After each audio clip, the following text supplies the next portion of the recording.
Good evening, ladies and gentlemen, and welcome to the Vortex Racing Network's production of Big Trucking Tuesday. It's playoff time here in the Bonfire Racing League, season number 12, and it's the round of 12. 12 and 12 adds up to 24, but today it adds up to 180 miles. It's the Big Truckin' Tuesday backmarker 180 live from the Charlotte Motor Speedway. We're three wide up in the booth. Mean Gene Money, Zach Panzarella, Smokin' Joe. It's playoff time. Tensions are high. Zach, you see those drivers out there? I think there's a little bit of nerves on the track. Oh, I mean, it's playoff time. I would not be surprised if there is, Mean Gene. And here at Charlotte, I love that the BTT saved this track for the first of the playoffs. This place is tight. It's iconic. We all know that. But, man, this place has been known to put on a show, especially here in the Bonfire Racing League. So many iconic races that come to mind that you and I have had the pleasure of calling. But this is the first one that we've gotten to do in this league in the playoffs. So I am pumped up, Mean Gene. It looks like this field is as well. Yeah, last year, Charlotte was the championship. Did not get the opportunity to cover that, so I'm very excited to see what these boys can do here today. Of course, they did run Charlotte on Sunday with the Pro Cup. Exciting race there. Going to see how it is different, though, this time versus the championship race of last year's season 11. Of course, AJ Binish, defending champion, he led 117 laps at Charlotte last year. Matt Novella coming in second, Jaron Valley third. But this isn't exactly the same track. I was talking with Smokin' Joe about this. Joe, a little bit different Charlotte than they were on last year, right? Yeah, it's a little bit different. We've updated this track recently. Finally, iRacing's figured it out to where now the track will be the 2025 version finally. So a lot more wear given into the track. The surface is a little bit older now. Should make for some very exciting racing here today. Can't wait to see how it's going to go down. As Zach alluded to, this is the first round, the round of 12. Let's take a look at those playoff points. Last week, Talladega, we saw Rich Swingle take the win. Novella second, Nick Mills third, but that didn't change any of the top 12 playoff drivers. Kyle Lynott held on to that 12th spot. Kind of big news today, though, for those top 12 drivers, right? I see an empty pit stall out there, Zach. Yeah, it's one of the guys that was one of our biggest characters last week. So I'm going to miss seeing that 20 race car of Nick Mills this week. That is who we're missing, Mean Gene. And like you said, nothing changed from how we went in to how we left last week. But boy, did it look like it was going to. Until about, 200 yards left in the race. It looked like there was a chance that Kyle Lynott was not going to be racing for this championship. But here we are. We have this we have this set of 12 drivers. And man, I can tell you right here, it is all to play for, Mean Gene. I really don't have a favorite to choose yet. And really what's sticking out to me is the stats that were posted yesterday in the Discord around this league. And it really just goes to show how unpredictable this is going to be. You have Benesh, Owens, and Vulpes, and Jaron Valley, the only drivers with multiple wins. 3 for Benesh, 2 for the rest of the drivers. But then let's look at the most top 10s, and that belongs to Joseph Vulpes. He was the driver who nearly won the championship, and the guy who did win the regular season championship was the guy with 9 top 10s. That's David Owens. But then we get the top 5s, that is Owens. So consistency or race-winning speed, what is going to be the secret ingredient to get to that final 4? A cutoff line, no doubt. I think round of 12, you need that consistency. You want to move forward. Even if you win the first 3 races or the first 2 races today at Charlotte, next week at Homestead, 2 races in each of the elimination rounds, that's not a big deal. Be consistent. You just need to knock off 4 guys. But once you get to that round of 8, then I think you really feel the urgency to win. You could score 2 top 10s in that second round at Nashville and at Texas and not advance. So you're really in that position. Now, cool thing, what I really love that Big Truckin' Tuesday is doing here is no playoff points. All 12 of those guys are on equal footing. So you're not dealing with a Van Ginsbergen kind of situation where the dude can't race anywhere but And he has all these playoff points that you're trying to overcome. This is straight up. This is a showdown. Can't wait to see how this all develops. There's, of course, guys on there that you got to be looking at with a little bit more rose-colored glasses.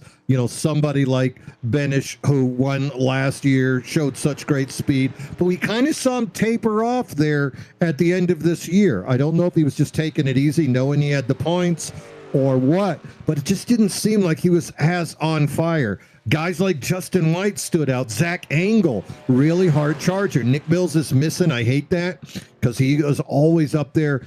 Owens, Vulpes, Brenner, all these fellas standing out to you. And Kyle Lynott, who snuck in. I mean, squeezed it in, just squeaky, squeaky, squeaky. All of a sudden, that 988's on equal ground right now, and he's a couple of top 5 finishes away from pushing himself up, maybe all the way to the Final Four.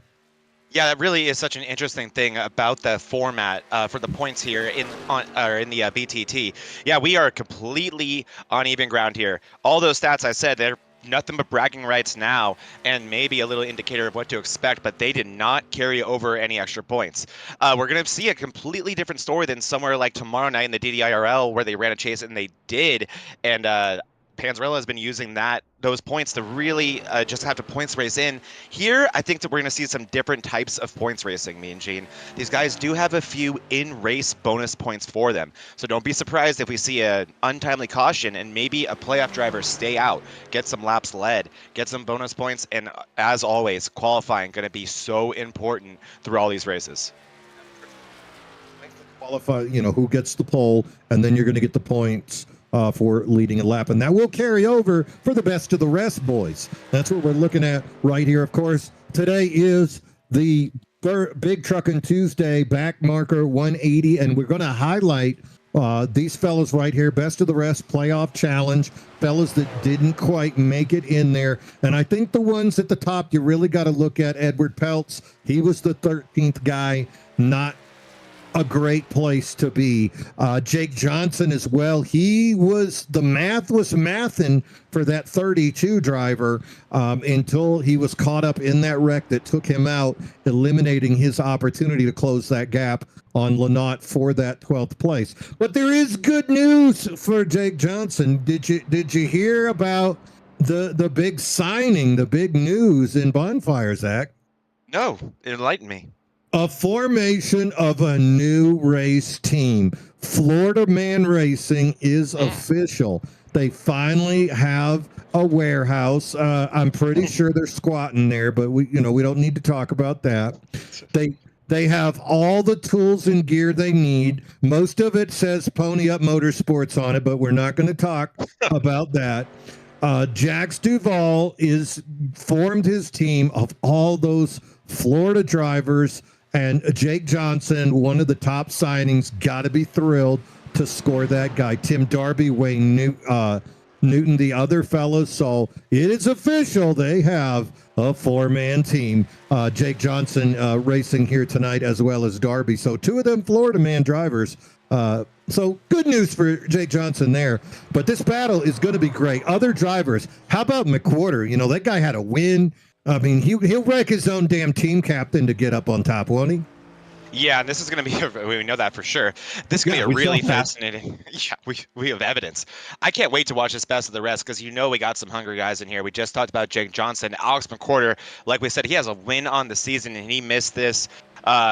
The chase itself by a matter of yards as well, getting wrecked in 3 and 4 on the white flag lap.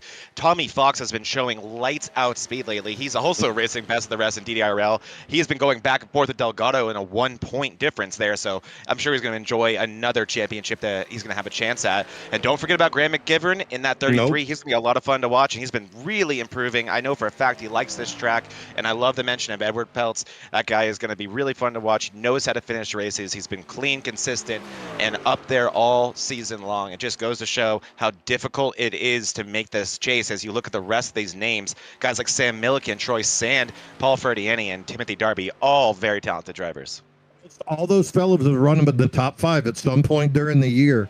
So going to keep an eye on that. And I misspoke earlier. They're not going to carry over their points because they are going to get eliminated too. Look at that.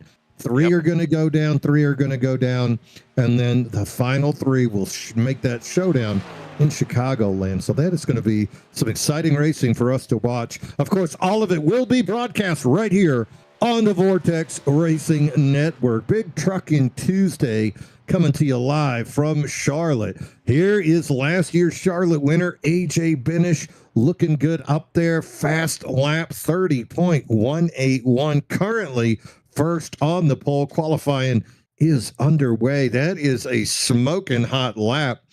2/100ths of a second faster than David Owens. I think that might actually stick.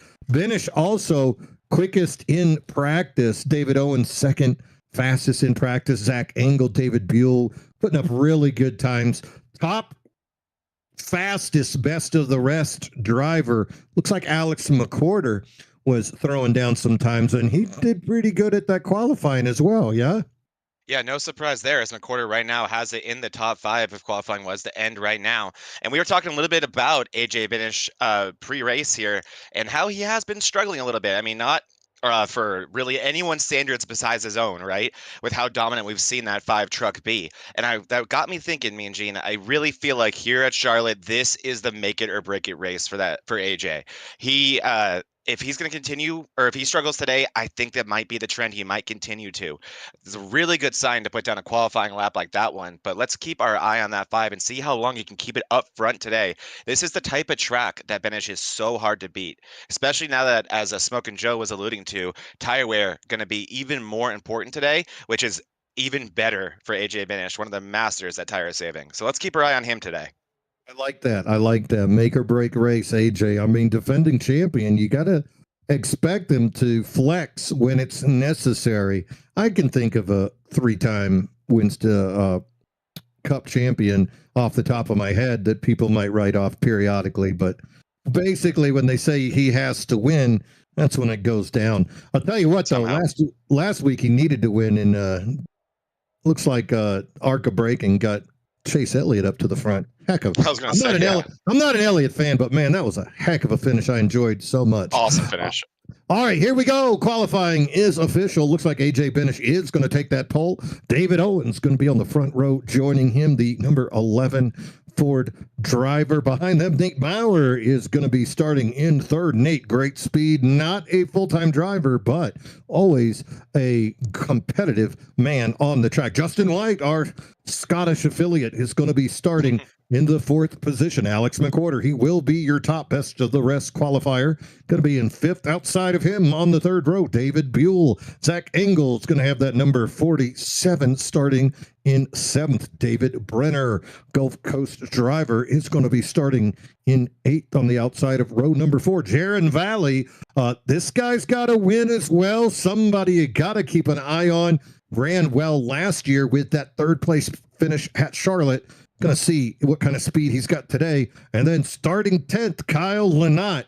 That's my dark horse. I'm just saying, as far as the playoffs go, he snuck in, but he had less starts. 988 going to be firing off in the 10th position. Completely agree about Lynott being a dark horse, and to kind of piggyback on Jaron Valley's ability to win, he actually did lead the most laps this season with 205, followed closely by AJ Benish in 202. Now moving on to 11th place, that's going to be yet another chase driver over in Joseph Volpus, our 2nd place driver in the regular season standings. Greg McGivern, one of the best of the rest competitors, will be starting in 12th place. 13th will belong to Ricky Mandela Sr. 14th, Paul Ferdiani. Got a nice group of best of the rest right there. 15th, Zach Williams. 16th will be Eric Gambrell. 17th, Edward Peltz, not Boater. And 18th will be, I believe that's going to be Jake Williams, if I'm not mistaken, right? Or Jake Johnson, I'm so sorry, that's Jake Johnson. Kevin Kyle will be over in 19th place. 20th will belong to George Jewell, and rounding out the rest of this field will be Matt Schofield, 21st. And should have said George Jewell first to not put down a time. Quite a few trucks not putting down a time here, all the way from 20th to 28th, and that's Jewell, Schofield, Matt Novella, Tommy Fox, Stephen Neal, Wayne Newman, Morris Craven, Adam Mailhot, and rounding out the field will be Tim Darby. They ain't worried about qualifying in times. They know what they got. Hey, Joe, do you got to start your engines in your pocket over there? All right. Well, you know what? Go for it. Just say it, Joe. Say it. Yeah, you have to just do it, Joe. He has to be Kevin James.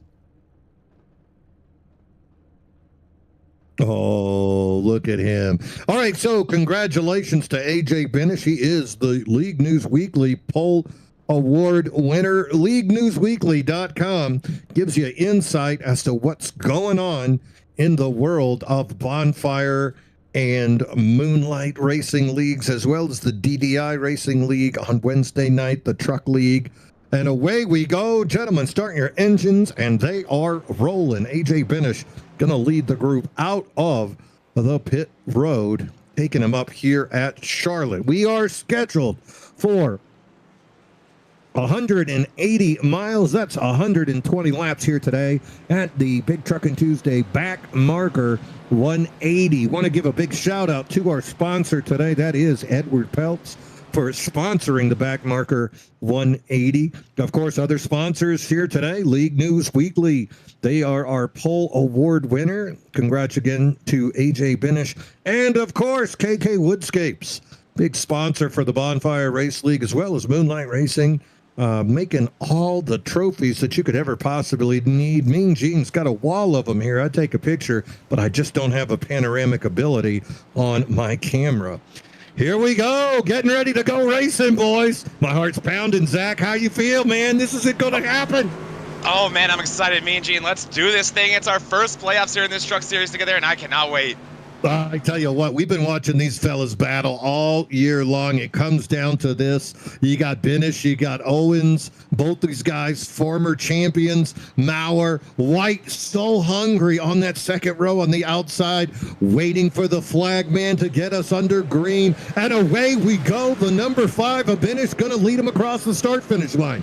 Owens on the outside. He ain't going nowhere, Zach. Side by side. Now Benish with the advantage on the shorter line. On that apron, outside lane, Owens trying to get her rolling. Benish is going to slide up into the lead. Owens takes a peek upside. Benish shuts it down.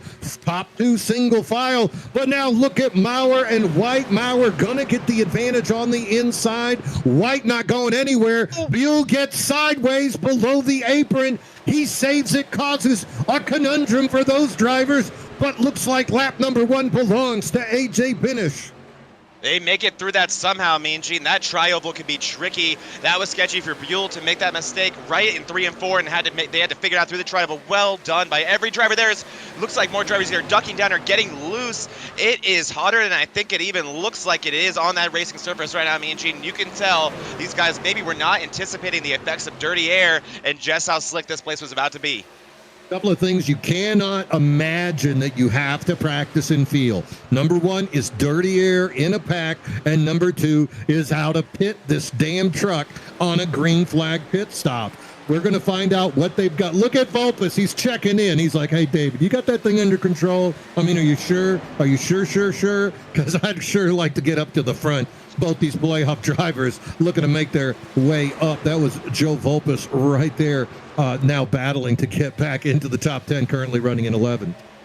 And in the fashion, this being the back marker is 180. Edward Peltz with a gorgeous 3-wide move to make a few passes right there. Peltz up to 19th already, doing a good job. And the racing is as intense as ever back here. Look at that 3-wide right in front of them. Looks like Matt Novella going to be in the middle on the top of that.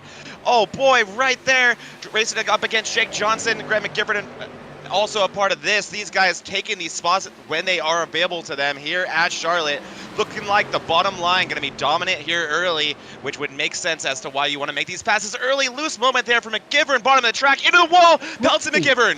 And McGivern going down into the infield. Little bit of sliding. Looks like the rest of the field makes it through. I don't see anyone else on the track. No caution yet. Okay, look, there's McGivern. He's got his tires on the apron. He was assured when he paid for that driving school that would bring out a caution. Didn't do it. Oh, I'd ask for a rebate, that driving school. He needed to go slower and get the front tires on the apron. Isn't that how that works?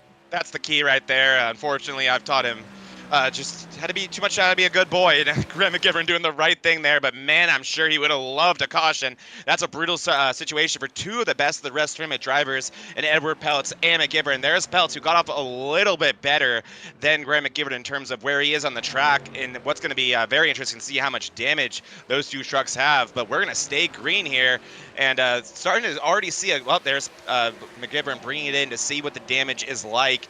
No fast repair here, just a little reminder. So this hopefully is not the end of the day for that 33.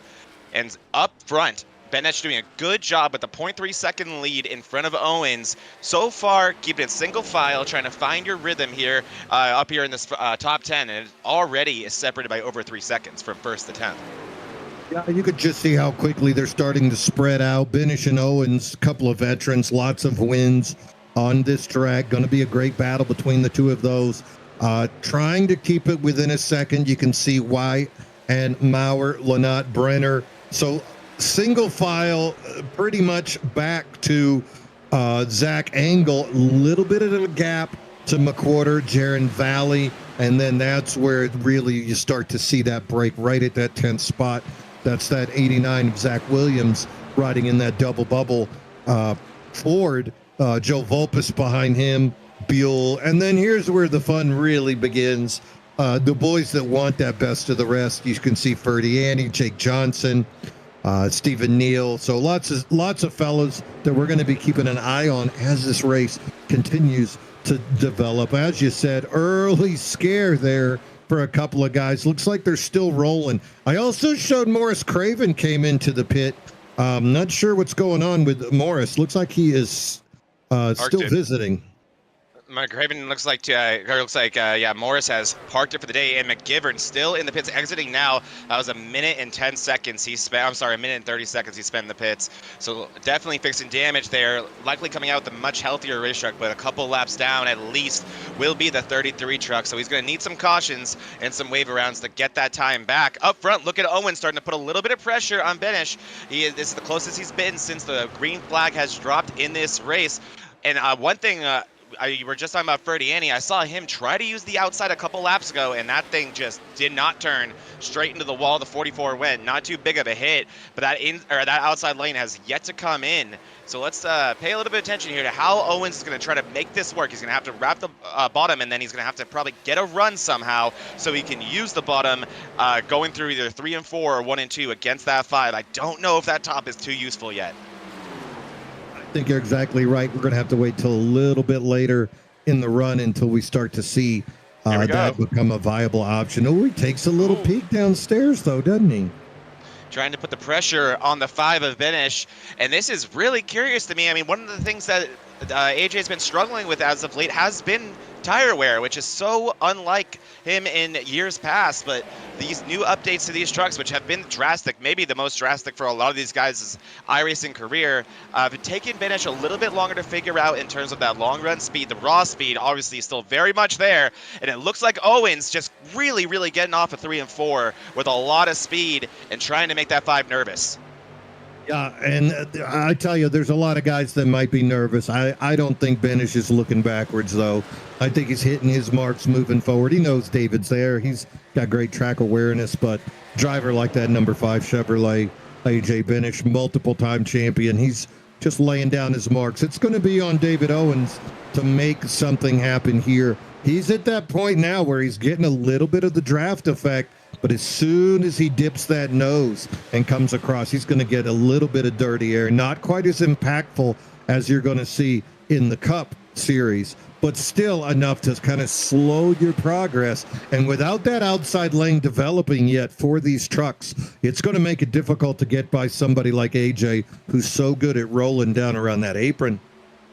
Yeah, and one of the things that Owens is doing is just being so disciplined, but also trusting his driving ability, as he should, so much, following AJ so closely. I don't even want to know the amount of dirty air that number 8 truck is dealing with right now, but you would not know by the lap times that Owens is able to put down. I think if he's able to somehow find his way around the 5, he's going to drive away. Behind them, we have a similar story. Justin White and Maurer going at it, and it looks like the fresh tires are starting to show, or I shouldn't say the fresh tires, but the guys who know how to save their stuff, because another one that's starting to stick out to me, the guy running in 5th place, Kyle Lynott. He's done a great job. He gets up 5 spots up into the top 5 now. He has passed the most trucks on the track besides someone like Matt Novella, but he's only up to 14th. Yeah, you can see Lynott creeping up onto that group, really starting to make it pack together. That's that orange truck, that 971 of Maurer and then Justin White. These two having a great battle for the last 8 or 9 laps. And then here comes Lynott, Brenner, Angle, McWhorter. Ooh, he's looking. He's got that apron. Almost contact. That was close, Mean Gene. Definitely gotta be scared when you see the 8 get that close to you, but he lets off too early in the race for that kind of shenanigans. But I guarantee that Owens just put AJ Benish on notice. Justin White, ultra loose at it too. Incredible save by White. Doesn't lose too much time, but these guys, they're starting to feel it, Mean Gene. It looks like it's loose off out of these corners right now. Another amazing job by Owens on exit there. I don't know how he didn't get loose. And you could see White again with the little Tokyo drift. Those tires not happy with him. No, that means those things are red hot. Right now, it's like a Motley Crue song in the early 80s, Red Hot. And he's going to have to figure out something to do there, because behind him, you can see Lynott and Angle. They're getting a whole lot closer. White doesn't want to be battling with those two fellas. Hey, Joe, what are we hearing from the pits on the tire strategy here and the fuel strat? How far are they thinking they can stretch it? And are people already talking about strategies down in that pit? Yeah, so the way the fuel strategy, tire strategy is going to work out tonight, there's 3 additional tire sets, as always, for this series. However, the big thing here is fuel can only go about 37 to 42 laps. So that's going to make things very interesting, with it being a 120-lap race scheduled for tonight, for these guys to make it on only 2 stops. Going to be spicy. Speaking of spicy, looky. Justin White under attack from Zach Angle now. You can see Brenner behind them. He's going to be pushing Angle just a little bit. And He's then Alex McWhorter as well. Yeah, those tires of White are not happy. He's sitting there wondering just how fast he can get to that scheduled gas pit stop. Out the outside, look at that. Brenner just makes it work. Not as well. Here comes McWhorter. Lynott closing the gap. Justin White, he's trending the wrong way. Ooh, look at how tight. Look at Lynott. Lynott's part of that. It's okay to wreck your teammate, Gulf Coast Racing. So McWhorter better be paying attention. He's got the 988 out there. I'm going for a playoff win, says Kyle Lynott. And McWhorter, you're not. So you can just take it. Meanwhile, there's Jaron Valley. He's in that 01. So big names getting really close here in a big race.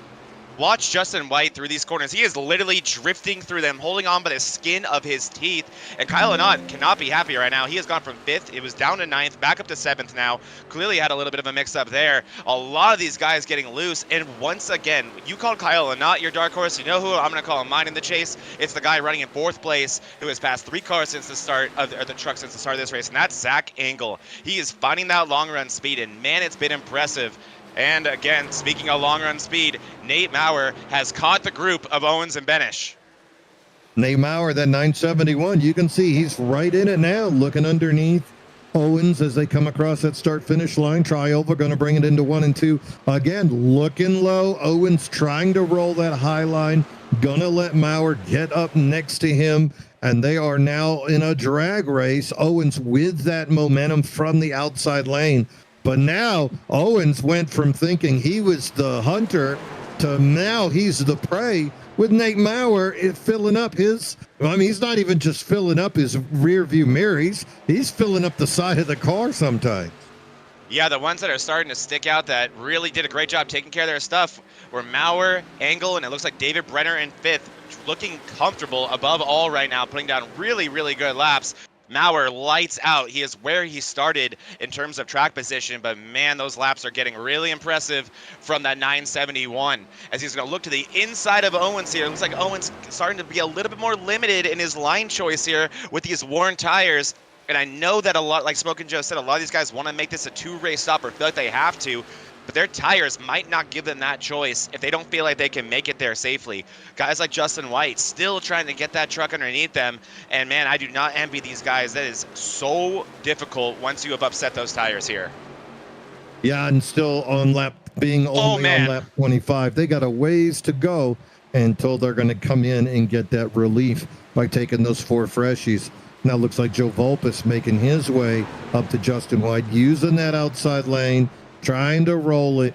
I think there is a point in the race where you decide holding the bottom too hard. Look at Zach Williams getting loose in the background of that last shot as well. So everybody's starting to feel the effects. Oh, there's a little bit of wiggling again right there by Ferdiani below him. That's that 44. And there's that McGivern right there trying to get back laps the hard way. Yeah, McGivern probably learning a lot too right now about just how different those tires are. I'm assuming he probably threw some tires on it while getting that damage fixed. So McGivern has driven through the field trying to get some laps back the hard way and really seeing how much these guys are struggling. Probably pretty stressful for that 33 truck. And the separation starting to stick out too. You just saw that graphic about how much that delta is. It's already nearly a second for someone like Justin White. And when you have those slip ups, those loose moments, it's even greater than that. So that is going to be something to pay attention to. It's already 3 seconds between 1st and 6th place of Jaron Valley right now. Looking back at Kyle Lynott, he's in an intense battle with McWhorter, Volpus, and Justin White. All types of racing back there for the top 10. Now Owens going around the outside of Benish. He wants that lead. Got great momentum. I think he's going to hold on to this, traveling back into the turn. Benish on the bottom, trying to fight back. Owens finding new speed on that back stretch, finally makes that clean pass. David Owens is going to take over as your race leader here on the back stretch of lap number 28. The other thing that I'm looking at also is the last lap that they just ran. Owens and Benish 32.4, 32.6.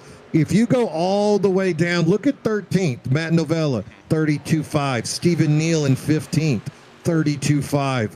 Kevin Kyle, 32.4. 32.4 by Schofield in 18th. So the tires have broken down to the point where everybody can run a very similar lap. The question is, how fast can you go when you put the new tires on? And I think that's really what we're going to need to pay attention to. The breakdown of those drivers from first all the way down to 20th, 21st. Loose, Kyle? Is the same. How fast can you go, though, on fresh tires? This is the first guy we're going to look at. This is the 44, Paul Ferdiani, rolling her in, started in 14th, fell to 19th.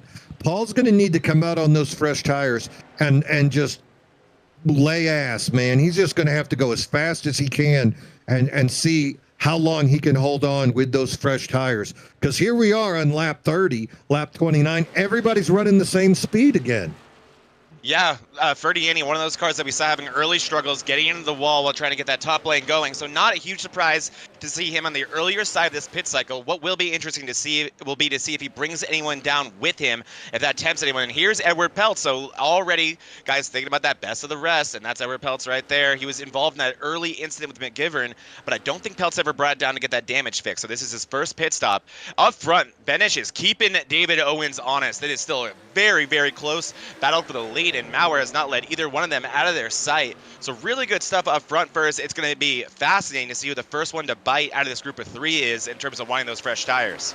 It's going to be so tough to just pull down and think you're going to pit under a green flag situation. I mean, if Owens thinks he's going to hit the brakes and go down, he could get a tail end full of the 5. And if AJ's going to do it, he's got to navigate through Owens without contact there. Oh my gosh. Oh no, Mr. Bill. Oh no, Zach Williams into the 22 of David Brenner. What on earth? We're over here doing, I'm over here taking my shoes off doing math counting backwards. These guys are flipping. Yeah, I was doing the same. I was looking at data. Oh no, it's not teammates, is it? I think it may be. No, I have not it for us. again. Oh, let's take a look, me and Gene. Our producer is hyping this up. Hit that replay screen. Let's take a look. Here we go. It looks like it's Zach Engel and Brenner at first. Here they go. Brenner into the wall and exit. Still loose. Truck not under control quite yet. Oh boy. It still He's isn't. going to rub it. He's going to rub it.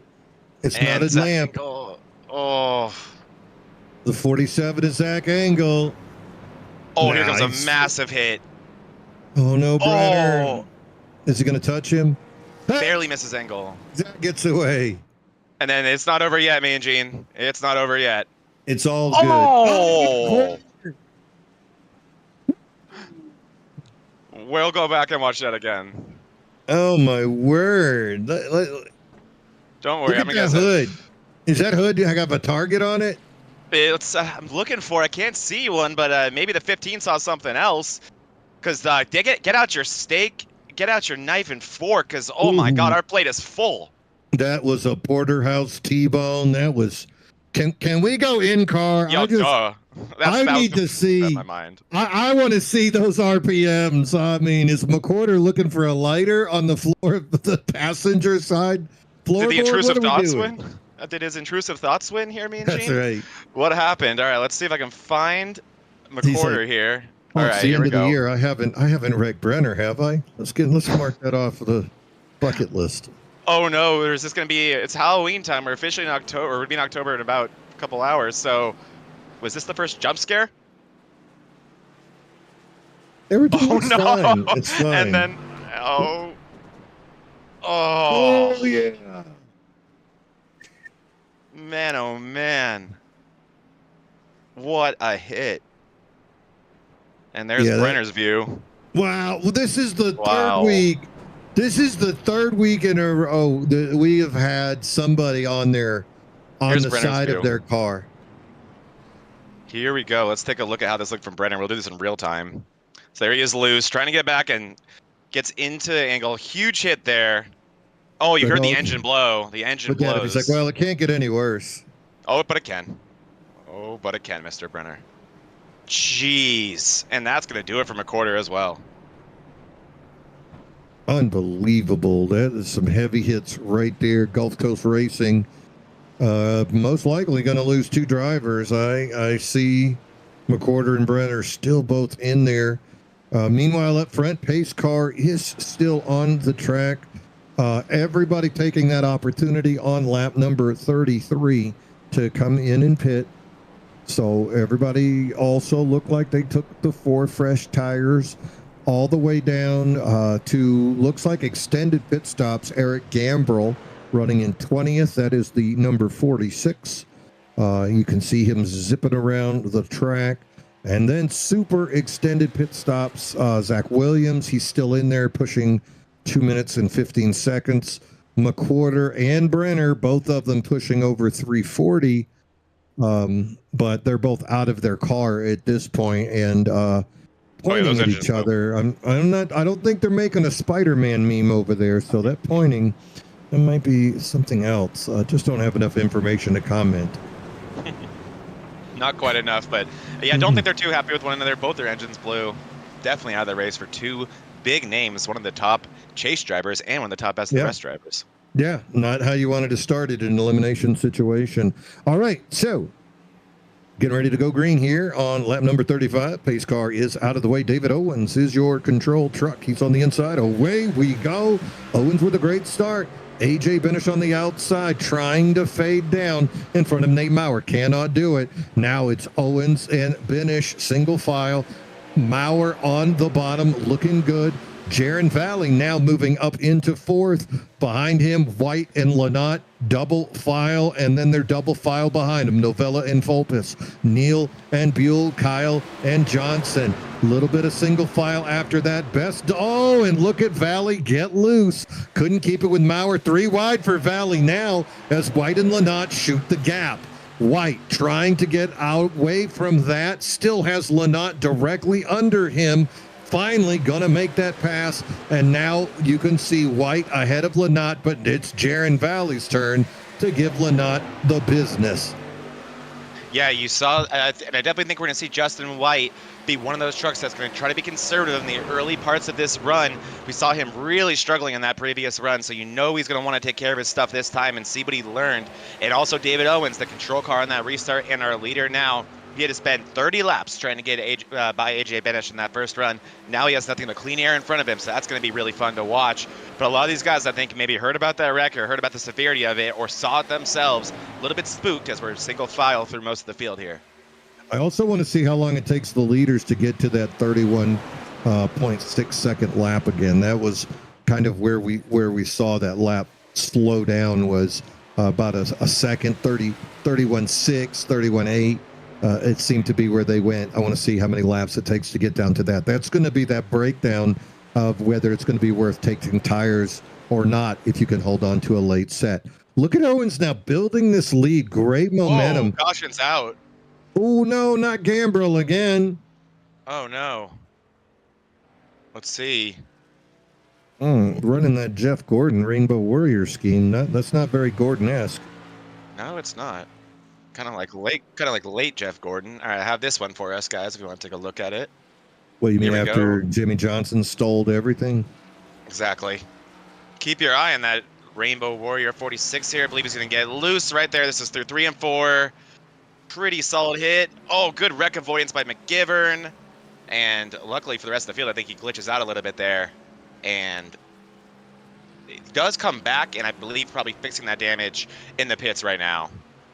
Yeah, really unfortunate. Rookie of the Year candidate didn't have enough races to really be up at the top of that. Didn't have enough races to qualify for best of the rest. But he's had some good showings in other leagues. Eric Gambrel, he is new to the console and just seems to be getting a little bit better every week.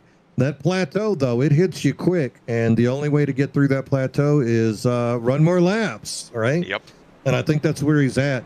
And a lot of drivers also, there's so many opportunities. You know, you got a Wednesday Xfinity race over in the MRL. You got trucks in Bonfire and MRL on Tuesday, Thursday. You got Premier Cup. You got ARCA. I think for the newer drivers, it might behoove them sometimes to actually pick 1 or 2 vehicles and stay with them and try to build on that experience. I think sometimes if you're jumping around 4 different vehicles a week, that can kind of make it difficult for your progression. You're building up. Yes, you're getting better. Yes, but you're just not having the jump that you would like to see if you stuck to the single vehicle.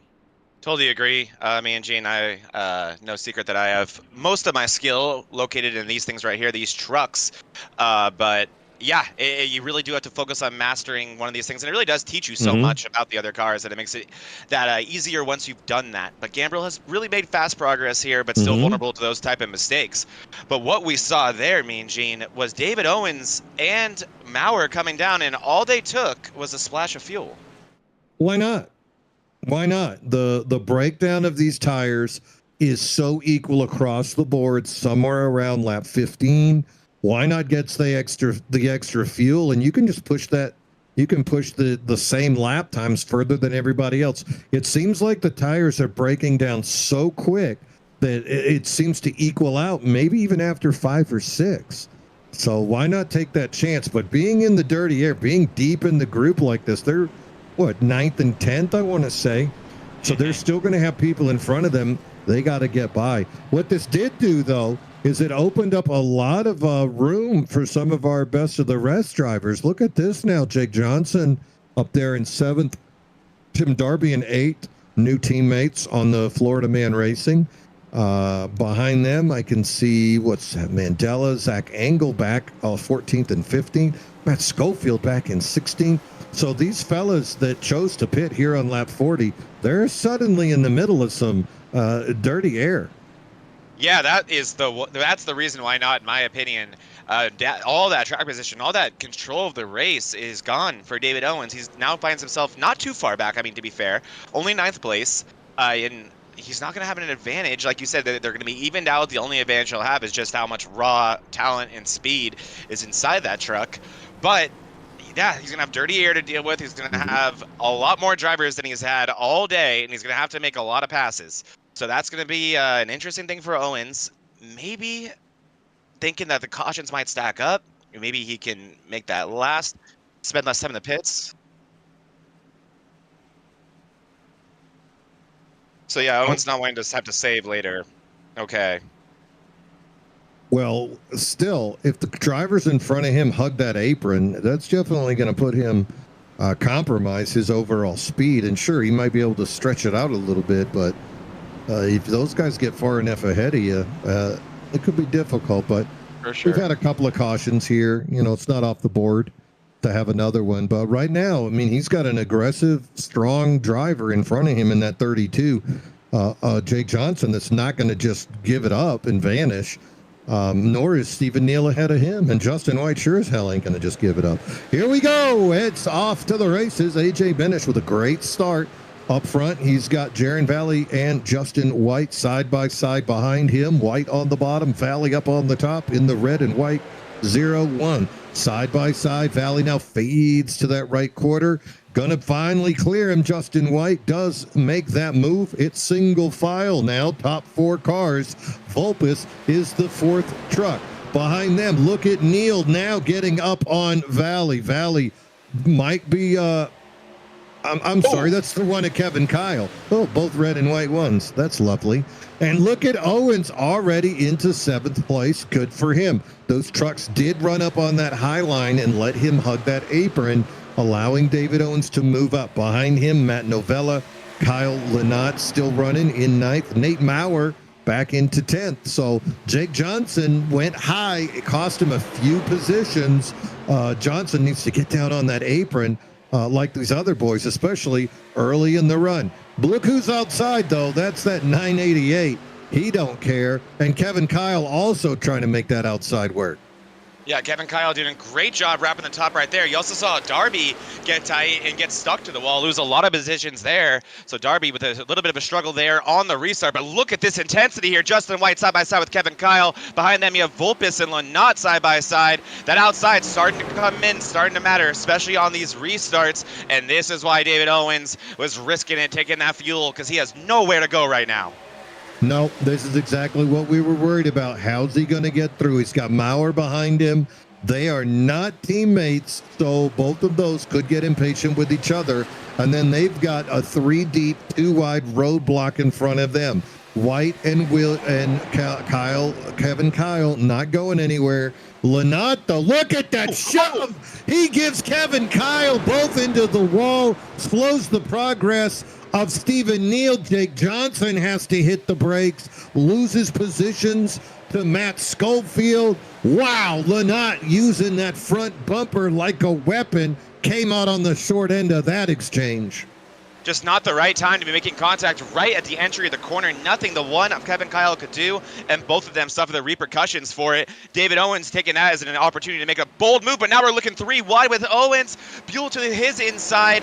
What a drive by Buell right here. Gonna look to get the top 5. Owens is gonna touch the apron and somehow not get loose. What kind of grip halves does that 8 have? That was incredible. Now we're gonna look to the 8 side of Owens. That was some unreal driving by David Owens. I don't know how he didn't get loose. Genuinely, I have no idea how he did that.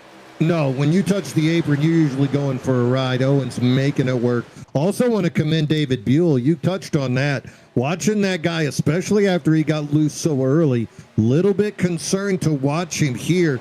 Just 8 laps into, 8 laps into this tire run, though. Buell still has that thing on the straight and narrow. Great move, passing 3 guys on camera right there. Also, a little bit of gap now between Buell and the 5th place truck of David Owens. Owens and Maurer now making their way around Justin White. White gets stuck on that high side, and now he's got Matt Novella peeking below him as well. So that outside lane not working for Justin White. No, and I think that's where the tires are going to get really eaten up there, Mean Gene. It's going to be that outside lane. We talked about how Justin White needs to really, really take care of his stuff on this run. That is not where it's going to get done. You saw first chance he got that thing to the bottom and got it on the apron. He has the right set of priorities right now. And Man, we're ignoring our leader about a little bit with this insane action we have in the top 10. Finished with the restart from his dreams. What an incredible restart from that 5. And he has driven away from the field. Valley trying to keep him honest. He had him a little bit closer a lap or two earlier. But these two have a big 4-second gap down to Buell, who is now in front of Vulpes. Buell makes the pass for third. That 52 is really, really quick right now. Yeah, he's got that thing on a rail right now. He's leading a bunch of single file drivers, made his way to the front of that, but he's got a little bit of a gap to make up if he wants to get back to Benish and Valley. 5 seconds behind Benish is David Buell, 4.5 seconds back. But let's roll through that single file line. Look at that thing.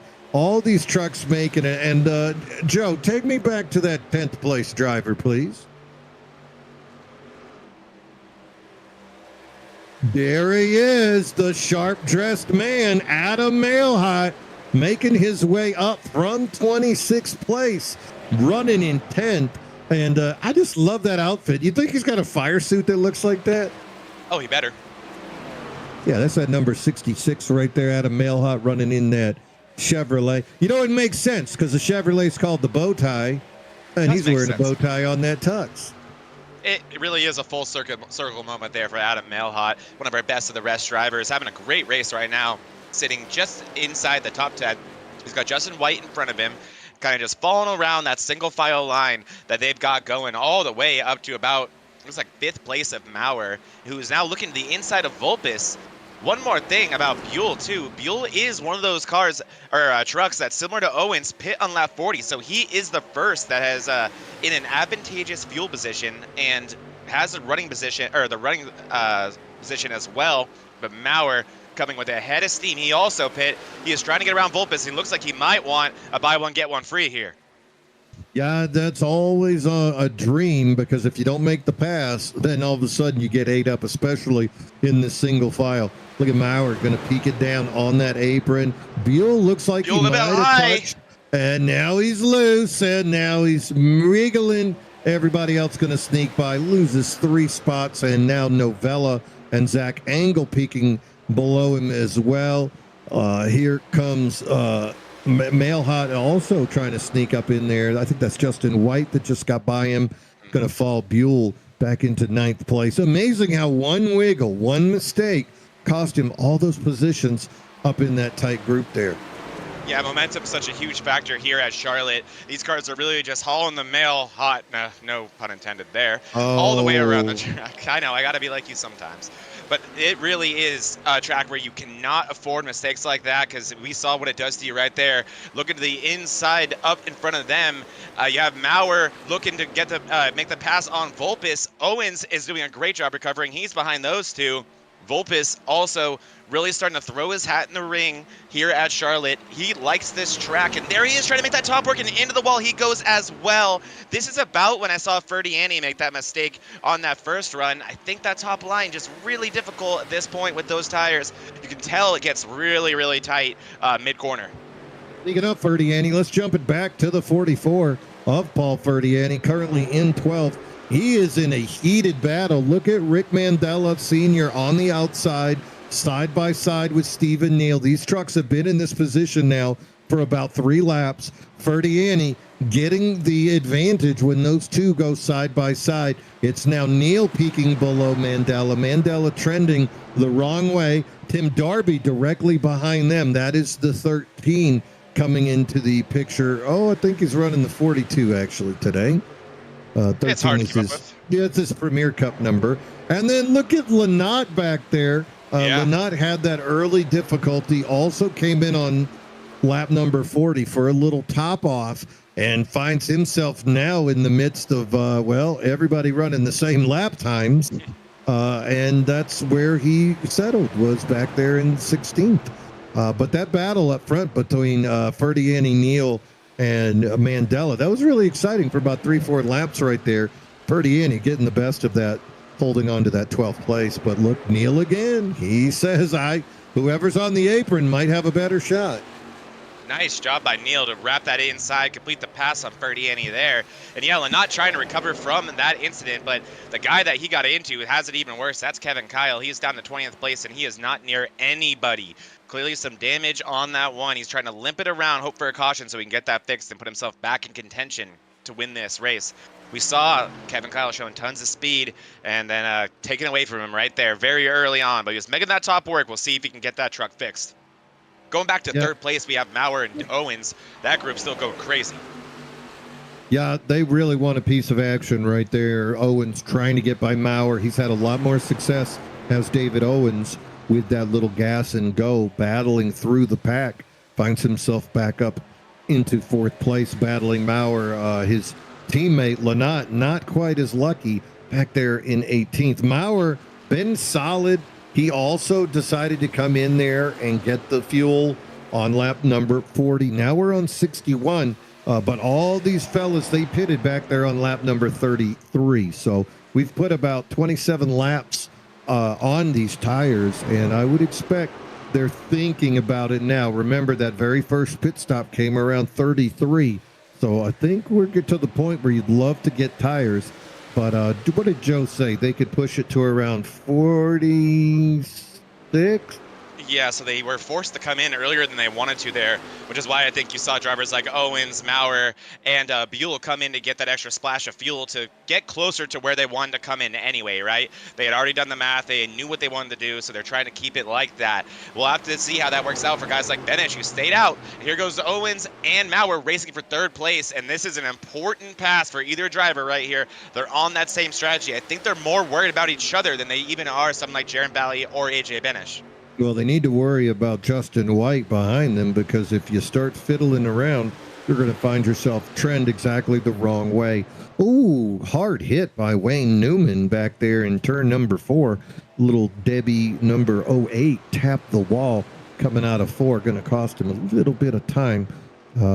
These tires getting wild, and I can't tell if you're tight or loose. I mean, the way he went up into the wall, I would think he's a little bit tight. Novella gets in the wall through 3 and 4, and then again through the back stretch, or through the front stretch. Bleeding positions here. That's Schofield looking to his inside in the 61. Going to try to complete the pass. Going to drift up right in front of him. You can see Novella wanting nothing to do with that top lane anymore. And it really is the guys either sliding up on exit or trying to run that top line to carry that momentum, struggling and getting into the wall. You're seeing it virtually every lap right here as Novella's going to give the top another shot, back it up more this time. Good job by Novella there. As these cars, you are seeing it everywhere. Justin White loose up front, racing with Maurer. White definitely doing a better job on his tires this time. But boy, oh boy, him and the 971 are going at it. Yeah, if no one's behind you, then you can back it up and roll into that thing. But if you got a guy close to you and you think you're going to slow it and roll it, you're going to get the slide job of a lifetime. And you're not going to be tight into the wall. You're going to get smashed up into the wall. So very difficult to traverse this track, especially in traffic. Speaking of very tight, Matt Schofield. This guy was having a great race, a sneaky great season as well, making his way into the top 12. Here he is, a little bit of difficulty, no caution here on lap number 66. Very bad break for Matt Schofield, finds himself all the way back in 20th. Here's what's happened. We can take a look here and see what happened with Schofield. He was not alone here, Mean Gene. Did he have friends? He, not anymore. Not anymore. Here we go. That's Matt Novella, who is inside right here. This is coming through 1 and 2. And, oh boy, Mean Gene, I'll go ahead and play this one live. Or play this one at real speed. Tommy Fox below him? Good amount of netcode. That was Matt Novella. Good amount of netcode there. But they definitely come together on a straightaway, which is never what you want to see. Here we go. Here's one more look at it. Quite a bit of netcode for Novella and Schofield. So unfortunate for both drivers. Really for Schofield, who gets airborne, lands back on his tires, but still gets into that wall, the front of the truck. Not what you want to see. He said, "Hey, Matt, you're not going to get in me, isn't it? The netcode, isn't it? You're going to spin me." Very nice. Just gonna say "isn't it" over and over. That's all that's my best key. British. Yep, it's kind of like Matt's from New York. I'm not even gonna try that accent. That's we're not even gonna do that out here. You can't do a New York accent without dropping F-bombs. I was literally about to say that. Up front, Jaron Valley has now assumed the lead, taking over from AJ Benish. So it's the Jaron Valley show as the 01 Toyota has made his way into the lead. Remember, Valley, not enough races on the year, not eligible for best of the rest, nor is he in the playoffs. So this is just for fun.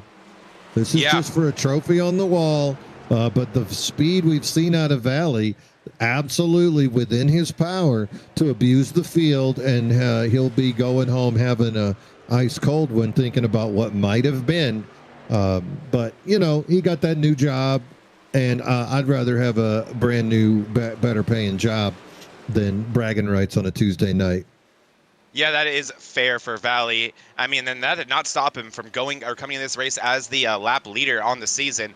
That was assumed by Benish so far in this race, as he has led about 40 plus laps. But Valley now back up front, looking to really do a lot of what he's done all season. Behind them now, though, Owens has caught Benish. So that Benish really falling off more than we saw last run. We did see Owens run him down on that first run. But again, these guys are on even tires, Mean Gene, and Owens has had to go through the field. Benish has not. So that is a little bit cause of concern to me for that 5 truck. And I could be wrong, but I might be seeing some damage on the left side of that 5 truck. Oh, look at Owens riding that rail. And then behind those two guys, look at White finally getting a little bit loose in front of Maurer. You can see him slamming it up in the front. If White can't get down on that apron, though, he's going to get victimized as well by that 971. Good racing up front between these guys. Meanwhile, speaking of good racing, it's Paul Ferdiani knee deep in it again. Let's go back to that 44 and take a peek. He is knee deep, got Tommy Fox directly in front of him. Rick Mandela as well. Neil finally got away from that bunch, but Ferdiani continues to put on a great show for the fans here today as he finds himself in the middle of a hot mess. Up ahead of them, look at Stephen Neal finally catching up to our sharp-dressed man, Adam Mailhot. Going to take a little peek underneath him, and this is some side-by-side racing. Stephen Neal making this truck work for himself today. That is for 10th place. And now going to take over the 10th from Mailhot. Little lap traffic in front. Watch out for the Rainbow Warrior. Great job so far from Neil, especially on these long runs. He's done such a good job by taking care of that 45 truck and putting down hot laps when we're in the nitty-gritty of it all. Next up for him will be Matt Novella. Last time we saw someone with Matt Novella battling for that position. It didn't end well, so I'm sure Stephen Neal going to hope that goes better over there. Owens trying to reel in Jaron Valley, and then, oh man, take a look at Maurer looking to the inside of Justin White. These guys have been battling this entire run, sure getting a little bit sick of each other, and man, look who's right in front of them, man, Gene.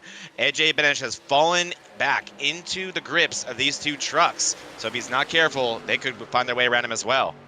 Yeah, I'm wondering with AJ if he's thinking, dang, this track is not feeling like it did last time I was here, and the tires wearing just a little bit quicker. Whoa! Maurer with a wonderful slide job, Tokyo drift effort there to get ahead of White. White going to peek down onto the apron.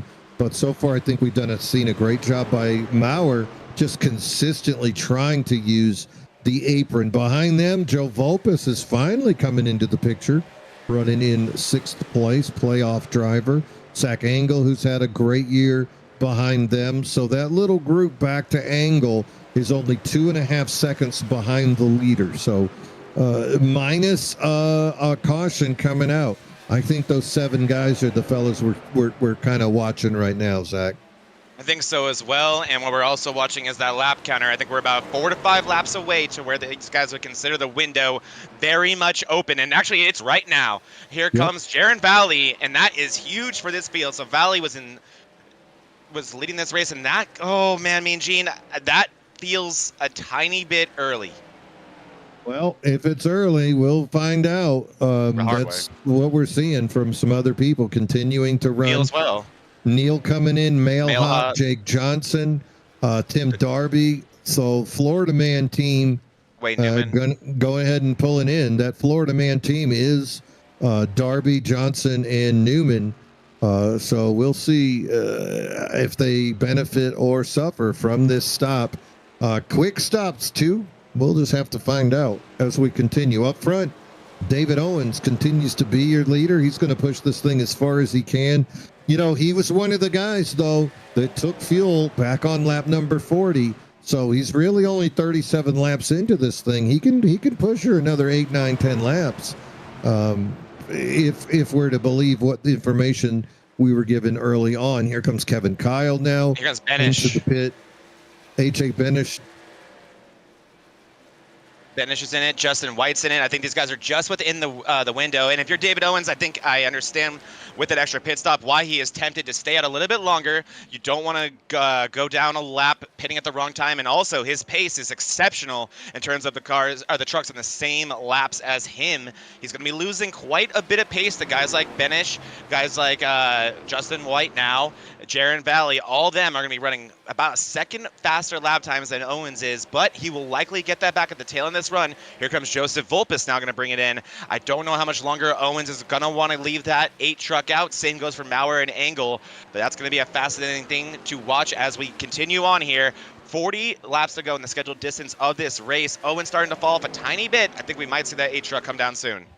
Yeah, but by doing this, he's almost guaranteed that he only needs the one more stop, whereas the fellas that pitted 4 or 5 laps ago, they're really in a precarious situation, almost begging for the caution to let them make it to the end. We're talking about lap speed. Last lap right there, 32.53 by David Owens. Mailhot 31.21. So you're right about that. That's a 1.3 second difference. Difference, of course, though, is Mailhot's a lap down, stuck in that dirty air and all of that traffic. Owens still has clean air in front of him, even though now you can see the lap drivers getting by him as well. Jaron Valley, though, 2 seconds. Yeah, he's almost 2 seconds. Look at that, 30.45. That's 2.1 seconds faster. That is so quick. Over 2 seconds. Yeah, so that is dramatic right there. That will nearly guarantee that 01 truck the lead when the cycle's through. But it's a matter of it staying green at this point. If you're Jaron Valley or really anyone that's pit, David Owens going to try to stay out here as long as he can. Hope he catches that caution at the right time to really hurt his competitors. I think I see that 8 slowing down. Yep, here we go. Here we go. Yep. Yeah, and this will guarantee it. 82, this will guarantee that he's going to be able to come back out. Zach Engel. Nate Maurer following in him. There's that guy. Oh, and there's some action. Truck spinning through the infield. That's Kevin Kyle putting on a show for the fans. Oh, and that will almost certainly be a penalty. And Kevin Kyle gets into Buell. Oh, no. The 52 of Buell. Hey, my Sunday. Oh, wait. Kidding. Oh, God, some inside baseball there for me and Gene. But, oh, man, Buell, that is so unfortunate. Kevin Kyle, I think, probably very flustered with that mistake, not looking as he should. Your spotter's not going to be telling you if there's someone inside there. And you saw what could happen there. That is going to be brutal for that 52, who has had such a good race here today. Owens and Maurer exiting together. Can you pull back and show what happened to Kevin there? That was painful. Yeah, I will find that for you guys, and I'll let you know when I have it ready. Okay. But yeah, that was certainly painful for Kevin Kyle. Still in the pits.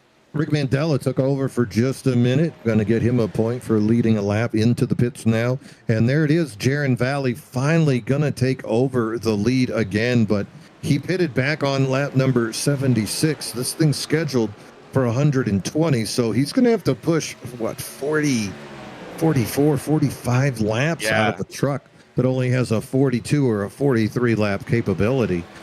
So all those quick laps he put in might be negated if he's trying to save later on in the run. That last lap, he ran a 30.79, a 30.6 before that. So Valley not thinking about saving at the moment.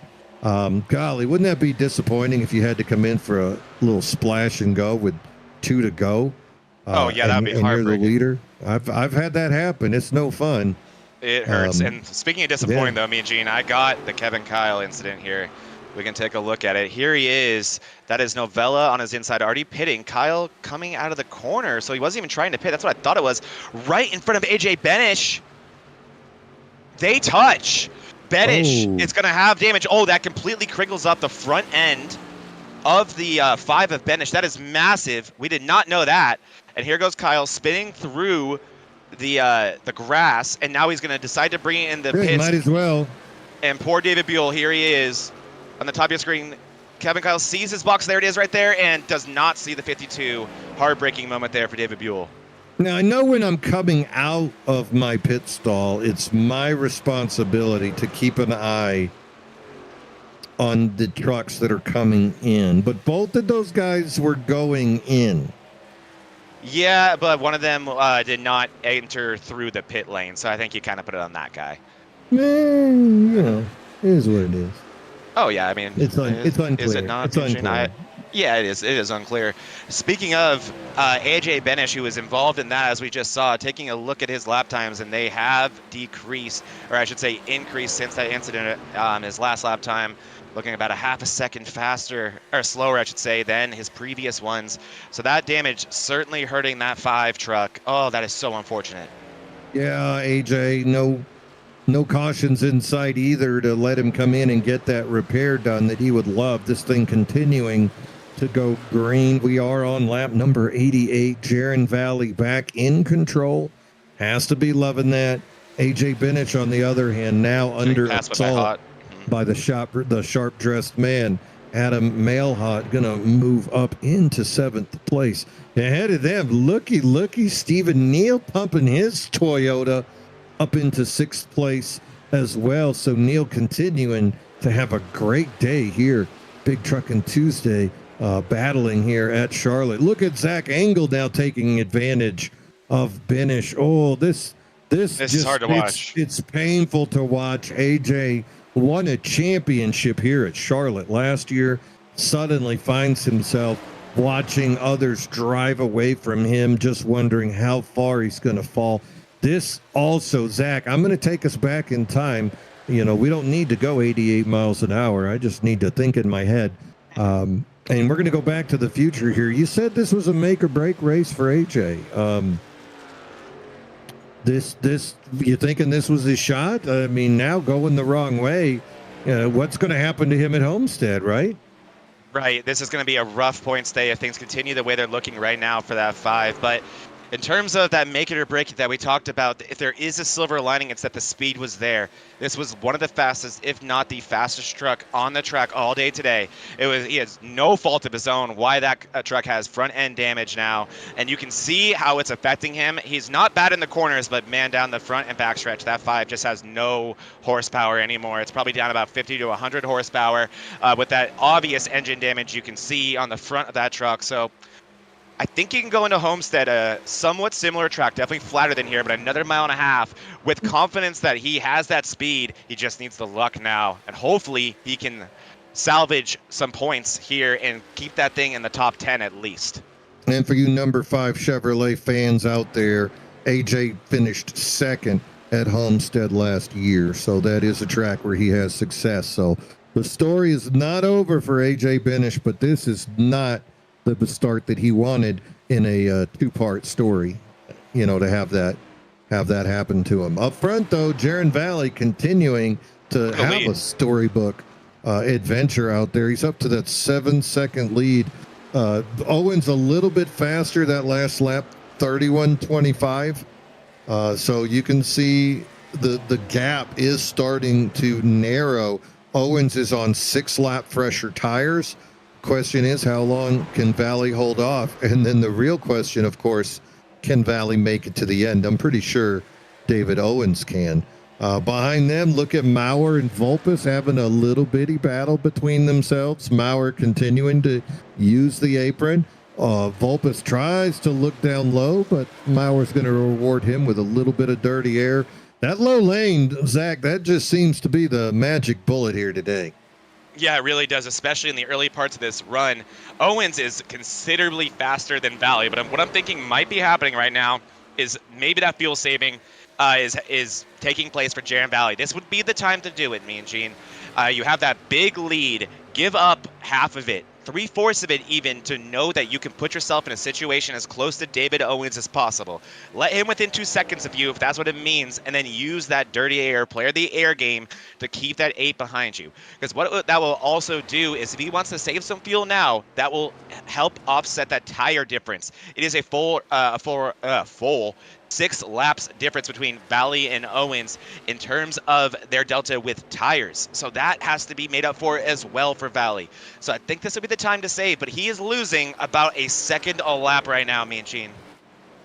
Yeah, that's exactly how David Owens drew it up in the boardroom. Was hold on, make sure I have enough fuel, and then even if somebody got out in front of him, run like heck and try to get that gap closing before those tires equal out. And again, full second of time difference here on lap number 96. Only 14 laps of wear on his tires, so really making the best use of it. Oh, little action in the back. Look at Buell dipping down below the 32 of Jake Johnson. And so that battle is for position. You can see Mandela directly behind them. Buell gonna make that move. Jake Johnson would love to get down below. See, and that's, gosh, you know, that is really the difference in this race. And then all of a sudden, the 32 of Johnson is stuck on that outside, which is not working this far into the run. And that's going to let Mandela also sneak right on by. That it's just so tough. It's almost worth letting off and ruining your entry speed just to get down on the apron. I agree, Mean Gene. There's a lot of different ways to approach this place, and you really do have to be intentional about it. As you saw Buell get into the wall on the exit of 2 there in that last lap. So the car in front of Buell right now is Benish. He has fallen out of the top 10. He is down to 11th. So Benish continues the bleed spots there with that damaged race truck, hoping to get a caution soon to hopefully get it fixed. Speaking of chase drivers not having the day they wanted, first truck a lap down is Kyle Lynott right now, right in 18th place. There he is directly behind Benish. So Lynott now a lap down as well. This thing is going to be upside down if it stays anything like this. To start these playoffs, Mean Gene. What a crazy series of events we've already had with still 25 left to go in this race. Yeah, I want to apologize to Kyle there. I gave him the broadcaster jinx. Keep an eye on this guy. Yeah, well, for the wrong reasons. 31.53 though, second fastest lap on the track that last time behind Nate Maurer. So he's making some good lap times still. Got a couple of lap cars right ahead of him, but that gap, 13 seconds between him and Newman. Lynott in 18th place, kind of entrenched there. Look at him making it up though. He's gonna go right on by Benish there as well. Oh, rough day there for the 988. Super rough, and the gap to the lead has nearly evaporated. It is down to about, or less than a second, I should say. Owens has caught Valley in a hurry. The lap times are starting to get closer. Maybe Valley was saving. We're gonna find out now, because he cannot give up too much more time to that 8 or to Maurer. Maurer has followed Owens all the way up here. This could be a 3-way battle for the lead here. And what we are going to really find out is just how much tire is still left in that 0-1. This is more about tire than fuel now, as Owens breathing down his neck. That did not take long. Nope, and Nate Maurer with him as well. Nate Maurer was a 10th of a second faster than David Owens those last 2 laps to close the gap as well. And there it is. You could throw a blanket over the 2. David Owens now thinking the outside lane is available. Valley plows up a little bit, holds his line. Owens going up, and now look at Maurer trying to follow Owens. Nothing Valley can do about it on those older tires except hug the apron, hit his marks, and just pray. Meanwhile, little push from Gambrel gives Maurer the energy to get around, and just like that, it happened in half a lap from first to third. Man, yeah, that did not take long at all. Maurer puts the squeeze on the 0-1 through 1 and 2 there, enough to complete the pass, and just look how loose Jaron Valley is on the exit of that corner, so you can see that he drove it hard in the beginning of that run. Nate Maurer, though, looking like he has something for David Owens. He is caught up to Owens. He is right there. He's going to look on the inside here in the corner exit. We'll see if Owens gives him anything. not the drive off the 971 needed, but oh my goodness, he might just go for the dive bomb anyway. Fakes it. I think trying to put a little bit of pressure on the 8, try to bait him into a mistake. That is harder to do with David Owens than nearly any other driver in this field, but Maurer is full of speed right now. Yep, Maurer still trying to look down low. He has that position. Owens going to be forced to bring it up high. Maurer hugging the apron. They're side by side. But Owens so good at rolling that outside lane. Going to have the momentum. And look, Gambrel going to give him a little bit of push. And that'll help him go just a little bit faster. Nate Maurer is not going to send Gambrel a Christmas card. No, he has just lost the rights to that Christmas card, which sucks because I heard he was giving gift cards away with him this year, so that's a bummer for Gambrel. But yeah, Gambrel doing the best he can right now. I mean, the worst thing he can do is take these guys 3 wide. He really wants to stay with them. That is how he gets a lap back. Those are the leaders, so really hoping these two can figure it out so he can try to get that lap back. But side by side for the 3rd consecutive lap are the 971 and the 8. This is not going to help their tire situation. Jaron Valley seems to be out of it right now in terms of having the ability to catch up to him, but don't count out Joseph Volpes and don't count out Zach Engel. We'll see if this slows them down and just how much, as here we go again through 3 and 4, coming so close together on the exit the corner through the tri-oval, side drafting each other, putting on the show for everyone here on VRN. Yeah, he's just going to have to do the Jared Kelly and push him all the way up the track and just deny him any entry into the turn. You can see right now Maurer leaving Owens enough room. So he's still getting, watch that, he's up on him, but then he brings it down and he's not denying Owens the entry angle. That's going to allow Owens to run the lane he wants up high, side by side, and then a little bit of momentum.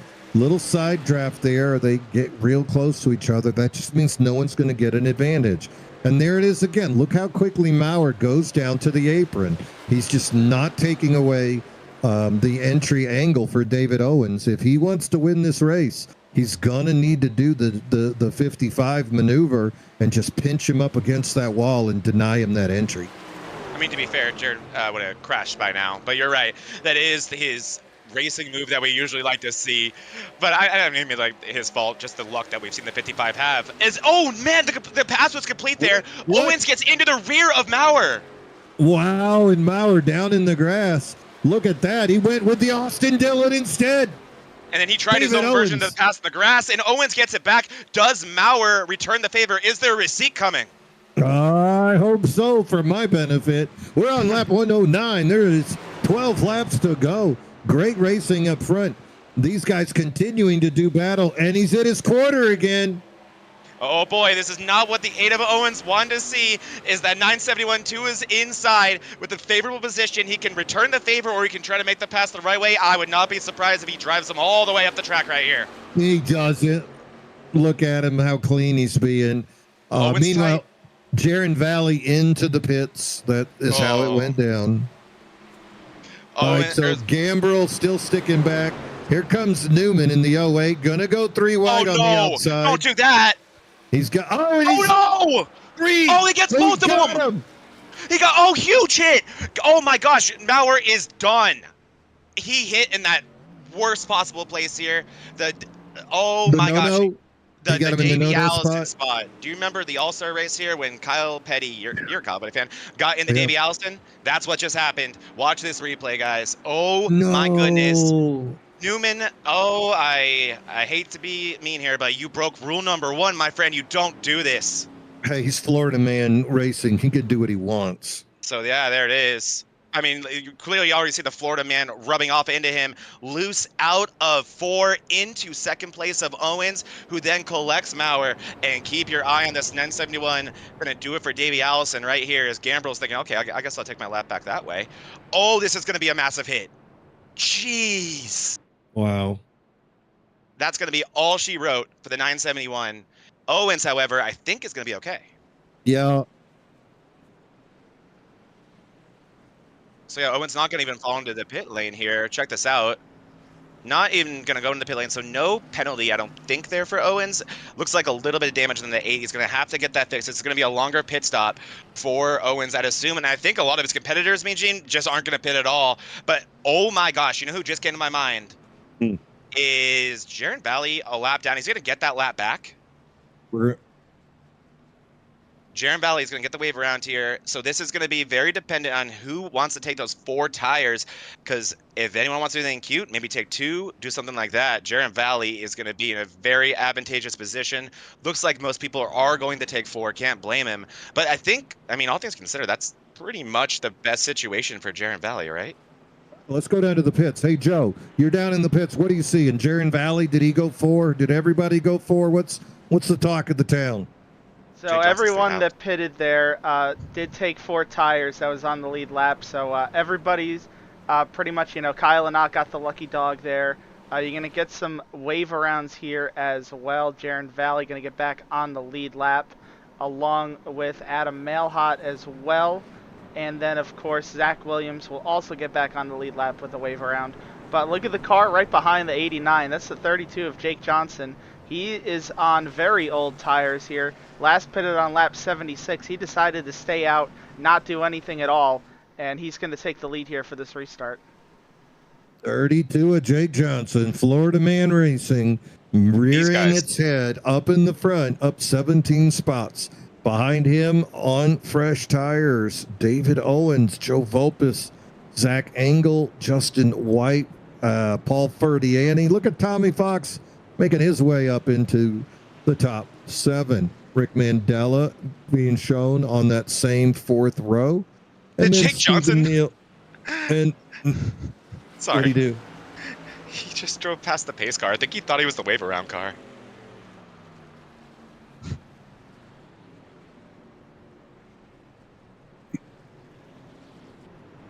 So Jake Johnson, I think maybe thought he was a lap down because he just drove past the pace car, slammed on the brakes. Maybe his team told him, hey, buddy, you're leading this race. And now, maybe reluctantly, going to file into first in a situation that I'm not sure that he knew he was in. Well, we got it figured out. This will be a fun restart, Mean Gene. 11 to go. Ancient tires up front. David Owens, I think all things considered, will be in an okay mood here. Maybe has some damage. I don't think he got any fix still with that lead. But yeah, look at Engel and Volpis ready to take advantage of this situation. This is going to be a fun finish. Yeah, we only have 11 laps to go here. Going to be an amazing finish. This is the first race of the round of 12. Lots of people all tied. Only Nick Mills not here today for those 12 drivers. And then a battle for best of the rest. Slowly rolling into the restart zone. And away we go. And Johnson doesn't go anywhere. Comes up into Justin White. There's Lynott. Lynott's in that caution. Ferdiani got him. Oh, wow. Caution's not out somehow, Mean Gene. I have no idea how. And then and now I think we are. Maurer into Newman. Wait a minute. It was Newman into Maurer earlier. And now Maurer into Newman. What happened? I think we just saw another receipt get paid out. Was that a receipt? That was absolutely a receipt. But let's take a look first at the start. And maybe I jinxed it because I said watch for the tire spin. Clearly, because you can see Volpis go right into him, and then Justin White gets caught up in that. Yep. So here we go.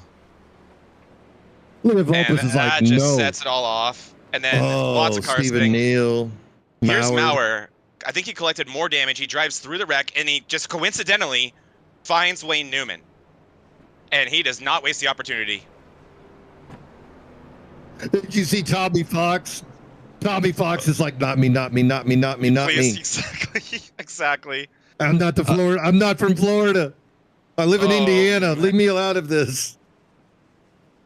Oh wait, that's right. Tommy's in Alabama with me. We have nothing to do with Florida. So some hurt feelings clearly.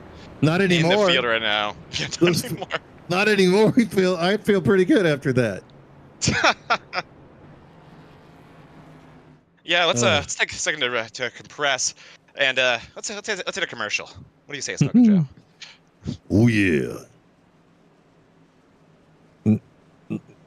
Yeah.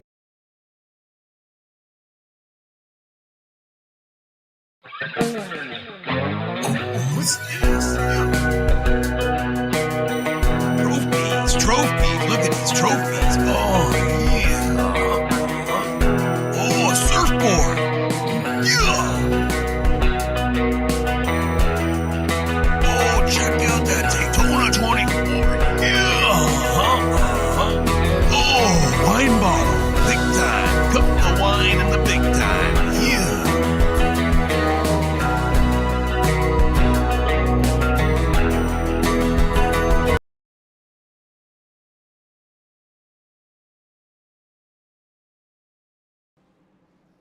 Oh yeah, I need a couple of more of those trophies on my wall, Zach. I mean, do you even have room?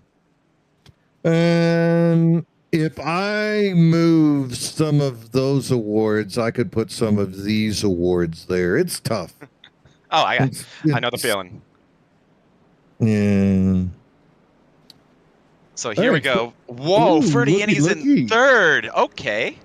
Hey man, it's no chance. No accident. Paul's been racing hard all day, making the right moves out there. Saved his tires. What I really noticed there that last run was just how much speed Paul still had late in the run. Now, just like everybody else, though, he pitted on lap 111, so still has a chance to make this thing work. Look right behind him as well. Rick Mandela having Wow. a good restart opportunity here. Rick was having a little bit of trouble on that long run speed. Doesn't need to worry about that anymore. We're about to go green here on 117, 118. So he only needs to keep that thing hot for 3 laps. I think that's totally in his power. You look at that next row, you got Vulpes and Buell. We've seen those guys running strong all day long. 7th and 8th, you got White. Benish now finds himself back up into the top 8. Got to be happy. Just had that 57-second pit stop, Zach. Question is, was that enough time to get that repair done? 9th and 10th, look at that. Malhot, our sharp-dressed man, finds himself up into 9th. And next to him, we got the veteran, Tommy Fox. Jake Johnson falls to 11. Matt Schofield 12. So really a lot of names. Stephen Neal, he's up 10 spots from his starting position. But the way he was running, I kind of thought maybe he'd be up there around the Mandela Ferdiani line. I agree. And we got Zach Neal on the, I'm sorry, Zach Engel on the front row. So this is a fascinating restart. I'm excited for this one, Mean Gene. It's all still to play for. We should see a little bit, fingers crossed, less tire spinning here, but you never know. These guys are going to be going for it. And look who's on the lead lap in the 16th position. Kyle Lynott back on the lead lap. That dirty dog. He always Never finds say a way, die. doesn't he? All right, Always. let's see what happens. David Owens brings him into the restart zone. Away we go. Outside lane taking control. Up to a 3 trucks lead. Building even more. Zach Engel going to fall into line. And then Mandela holds the top. Paul Ferdiani riding the bottom. Joe Vulpes behind him. Ferdiani into Engel. Loses control. Goes below the apron. Keeps it going. Owens loves to see that. Engel. No caution there. No caution, it looks like. No, okay, no caution. Oh, I didn't think we're under caution elsewhere. Yeah, we're under caution elsewhere. Trying to find it for us right now, Mean Gene. Looks like it may, involved another chase driver. No. Let's see. Still trying to find this for us. Yeah, Zach Williams comes around. I have it for us now. Sorry about that, guys. Oh, big hits here. Here we go. Keep your eye on Darby and Williams. Darby already has some damage. And there goes Gambrel into the wall. And then Darby just down the track into Williams hard. Wow. Massive hit for Williams. That's going to be it for the 89. And likely for Darby as well. Not sure what was going on there with the 42. You see his hood still flapping. Yeah, he can't see. No, he definitely can't. This ain't the turnpike. You can't do that. No. Please hold on. Keep that on. I'm going to go to one camera. That's what that looks like. Always wondered. Yeah, here he goes. That truck is destroyed. Yeah, I've been in that situation. You just slam the brakes hard, the hood will come down. Usually it'll stay. It's not like real life where you can just peek under that little arc. Yeah. I've had that happen too. That is no fun. My So also girlfriend was like, "You gonna pull over?" I was like, "I could see." We're gonna make it. Yeah, we're gonna make it to the next exit. Yep, exactly. One thing that's sticking out to me is David Owens has got to be feeling good about his ability to win this race right now. Granted, he has some really quick drivers around him, but really no one that's been on the same level of pace as that 8 truck. That's been kind of AJ Benesh, who had a really good restart. I think all that damage is fixed. He's already up to 8, so He's going to probably hope that that's the end of our cautions as we'll be going into overtime here. But then also guys like Mauer, he is no longer in this race or no longer has a healthy race truck. So behind him, Engel, Mandela, Ferdiani, and Vulpes, I think drivers that he is comfortable racing against right now. So Owens, really all signs pointing towards this being the perfect start to these playoffs for him. Yeah, Owens had the short run speed and success in the long run. The other drivers behind him, Engel, Ferdiani, Vulpes, Mandela, those were guys that really had success on the longer run. David Buell did show some short run success, as did Justin White, but having them start back in 6th and 7th, going to be rough there. You know, AJ Benish, same situation. Question is, how much damage is still on that number 5 Chevrolet? Same with Justin White. He took a little damage early, so I'm wondering just how beat up that 28 is. Tommy Fox and Mailhot behind them in 9th and 10th. They have to be thrilled with where they are. They'd be super happy to finish here or even move up forward. Behind them, Schofield, Stephen Neal, another couple of guys showing the long run speed. So all those short run quick guys that we were focusing on, not in this thing anymore. So you're right. David Owens has to feel really good about what his chances are as we're going to go into this green-white checker situation. Yeah, this has got to feel like a race from heaven for Owens. He's going to elect to take the top again. That's what he did last restart, and man, that worked out for him. A great launch, as usual, from Owens, and really had the whole field cleared by the time he was added to, and no one really had anything for him. Going to probably look to do a lot of the same. We'll see what Zach Engel learned. He's going to be starting on the inside of him for the second straight restart. Maybe he can keep it closer with that 8 truck, but it's going to take a lot to beat David Owens here. And yeah, keep your eye on the 28 and the 5 to see what positions they can pick up here on this hopefully last overtime restart. We will see, as here we go. Pace car going to bring him around one final time. Dude, if I'm Zach Engel right here, I remember how Owens made a pass earlier in the race with that front bumper. Mm-hmm. And I'd be thinking, I'll cash that receipt in for you, bud. Mm-hmm. We'll just have to see. Zach, though, a little cleaner than that. Here we go. Away we go. David Owens with a great start. Zach Engel trying to keep up. A little bit slower. Ferdiani on the outside. Almost gets to the quarter and denies Engel that outside lane and perfect entry. That gives Owens the opportunity to go up to a 4 or 5 truck lead. Momentum on the outside for Ferdiani. Goes side by side with Zach Engel. Mandela looks down low. We're 3 wide. 3 wide with Mandela on the bottom. Ferdiani rolling the top. That makes Engel back off behind them. Vulpes and Buell side by side, little bit of wall contact, and now it's Vulpes side by side with Engel, peeking down low beneath Mandela. Got to make moves now. Up front, Owens, lap 123. This Ferdiani has a run. It's gonna be official. Ferdiani looking low, looking high. Owens coming in, holds the apron. Ferdiani trying to make a run. He's got an angle. He's got a run, but David Owens gonna score the victory here today. Woo! What a run by David Owens. Ice cold water in the veins of Zero Chill David Owens. Not a win and you're in, but still winning the first of a 2-race round of 12. David Owens feeling strong, looking strong. Great job by David Owens all day today. Man, this was an eventful one, but that 8 kept control of the race, had a great strategy to boot, and is going to get the fruits of his labor. Ferdiani just coming about a foot short there. He had such a good run out of 1 and 2, tried everything he could to give David Owens something through 3 and 4, but it just wasn't meant to be, and there wasn't enough time. And the playoffs are going to start perfectly for this 8 truck right here. Like you said, no one in, but a lion's share of points for David Owens. Great drive by the Nas Energy Ford. And look who joins him up on that podium. Paul Ferdiani, going to be the top best of the rest driver. That number 44 has to be thrilled to join him. Also on the podium, Zach Engel. Zach ran well all day. He was one of the drivers you said, let's keep an eye on. Your namesake right there. That's that number 47 coming through in third. Joe Vulpes, good run for the Gulf Coast driver there. Justin White, the Scotsman, holds on for that top 5 position. David Buell, 6th. Stephen Neal going to come home in 7th. Great run there for the 45.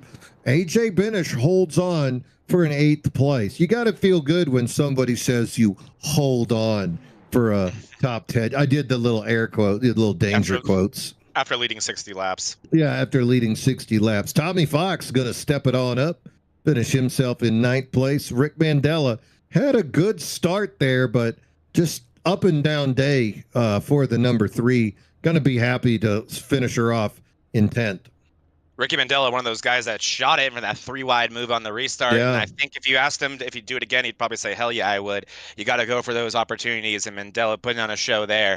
11th place, Matt Schofield. Great run by Schofield today to bring it home in 11th. Jaron Valley, 12th. Oh, Valley had so much speed today, me and Gene. I'm sure 12th, not what he wanted when he, to come home with. Him and Benish kind of swapping there at the end. Benish looked like he was not going to have any hope at that top 10, but was able to salvage an 8th place. So great job from the 5 to keep his championship hopes alive. But Valley, he's going to still bring home a good finish in 12th and a lot of speed to boot. Kyle Lynott, he's going to recover for a 13th. And again, that's kind of an air quotes recover. 14th going to belong to Adam Mailhot. We saw him up and down the field today. He had an overall great drive. Jake Johnson's going to round out the cars in the lead lap, and that's 15th place. And now, from this point on, we are laps down. So first car, 1 lap down, and only car 1 lap down is Edward Peltz in 16th. Tim Darby, 2 laps down in 17th. Brad McGivern, 4 down. Zach Williams will be in 19th, and then Nate Maurer, another truck that we saw had so much speed today, but definitely had some late race drama, 10 laps down in 20th place is where he'll finish. Wayne Newman, the one that he had the drama with, he's going to be in 21st, 12 laps down. And funny how that works out, me and Gene. 22nd going to belong to Eric Gambrill. 23rd, Matt Novella. Something must have happened to Novella midway through that race for him to end up 40 laps down. We saw him with a couple incidents. Same with the guy who finishes in 24th, Kevin Kyle, the guy who gave Benish that damage and turned Buell into pits. Kevin Kyle going to finish 24th. David Brenner, one of our playoff cars, not with the finish he wanted. Early incident for him, and he's going to finish 25th. 26th will be the truck that sent Brenner to space, and that's Alex McCorder. 27th will be Morris Craven, and then all the laps down, George Jewell in 28th. Mr. Starton Park, George Jewell. Want to see him run today. George Jewell, really quick at Charlotte in his previous experiences, so I was sad to not see him run. Big story right there, though. David Brenner, that is just absolute pain. Brutal. You know, his playoff run right there is going to be off to a very slow start. I'll tell you what, though, I got a little bit of a prize for you guys at the house watching this broadcast. Got him on his radio right now. That's David Owens. David, you got Mean Gene, Smoking Joe, Zach P up in the booth. Can you hear me? Oh, my friend. There were many challengers, but they all fell to the side. And today was the day for number 8. You got some ice water in those veins, my friend. Well, I appreciate it. It was no easy feat today. I can tell you that. No, and you knew, especially AJ won the championship from you last year on this track. A little bit of unfinished business that you got to close the book on today, right? Absolutely. Very similar to last season. Hot, slick track. Pretty much just a tire wear game, managing them tires. Now, you had a little extra challengers as well. You know, Jaron Valley, he ran so good here at Charlotte last year, looked very strong, but you made that really smart move there, that extra little splash and go on 40. Were you already playing the math game in your head? Absolutely. When that caution came out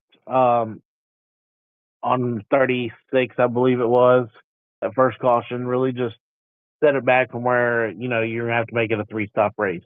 So having that caution, you know, after that restart not too long, putting us in a window to where we could just one-stop it from there was just the smart thing to do.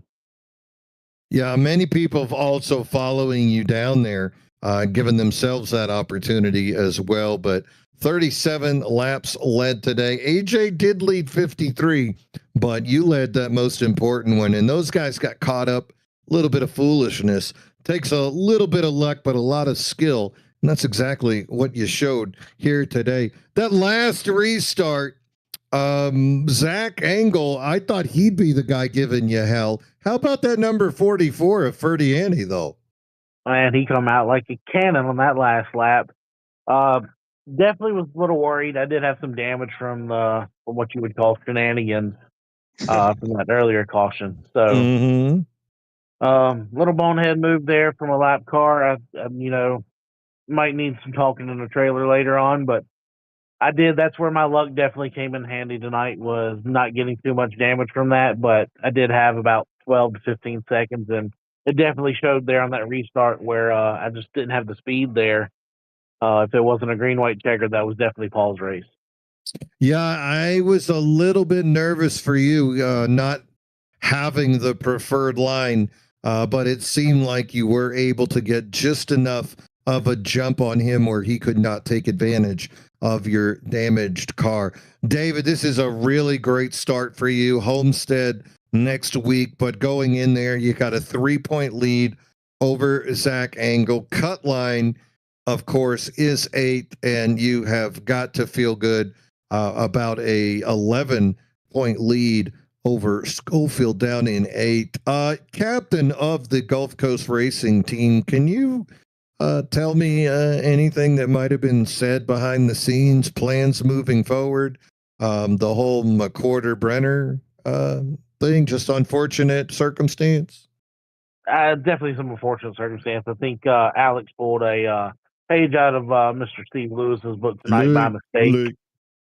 So, might be a little bit of talking there, like, hey, let's get on the brakes a little bit sooner, but definitely nothing intentional like it was like in Indianapolis.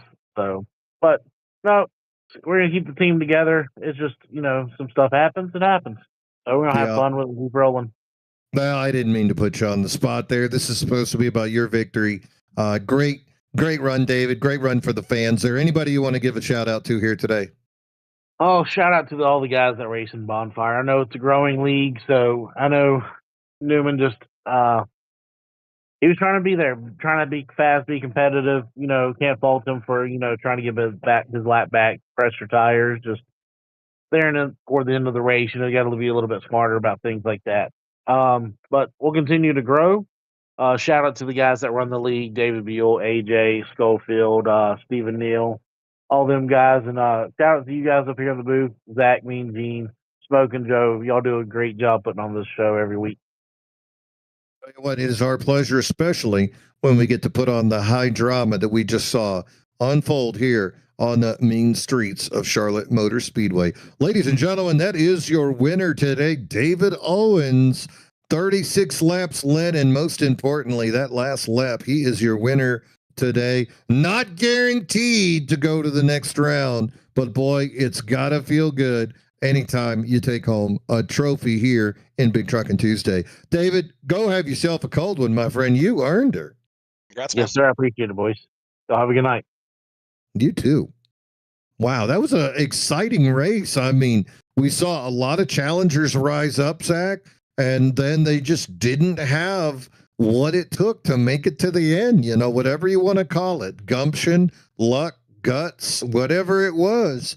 In the end, David Owens comes out on top, but really thrilled with that effort that we saw from Paul Ferdiani today as well. Boy, one more lap, I think we might have been talking to a different guy. Yeah, that was exciting. Totally forgot about that damage that Owens had. Just still had so much pace that it wasn't really noticeable. But yeah, man, Ferdiani's going to probably be thinking about that last lap for a long time. But I always say this, me and Gene, you do that enough times, and you'll be the one going to victory lane soon enough. But wow, like we talked about, Owens not guaranteed by any means to go to the round of 8, but it sure is looking good. Another guy that is looking awesome for with with that third place finish is Zach Engel. Zach Engel with a great point situation here. Same goes for our second place regular season driver of Joseph Volpis. Justin White doing what he had to do today. Benish definitely, I think, will come out of here with a smile on his face, all things considered. Same goes for Buell. The ones that are sticking out to me, Mean Gene, Lynott on the outside looking in, Williams on the outside looking in, and David Brenner very, very much on the outside looking in. Yeah, I mean, look at that. Nick Mills, no shows. and he's only 6 points behind David Brenner. So Brenner almost finds himself in that Josh Berry situation that we saw at the beginning, just crashed and found himself, behind the eight ball with almost no way to squeeze out of it. Zach Williams also caught up in some wrecks. He's the double bubble car, but it turned into the trouble bubble as he was caught up in some early shenanigans that were, not of his creation. Kyle Lynott still right within striking distance. Matt Schofield and Neil gonna need to have a strong run. They're not free. Zach Williams has a taller hill to climb, but you can see just how close Kyle Lynott is, and that's a fella that we saw power his way. I mean, claw, scratch his way into that playoff picture. So just this is familiar territory for that 988. We'll see what he can do with that. Other great finishes by guys, though. Stephen Neal coming through with that seventh really puts himself in a good position. Anytime you come across that line in front of an AJ Binish, you got to be thrilled. Yeah, that's a win in its own right there, especially at a track like this. Yeah, I think of him not panicking yet. We know how good he is at a track like Miami. We've seen him sponsor that race a few times, so I'm excited. I mean, I know he doesn't think he's good there, but I'll tell him right now he's great there.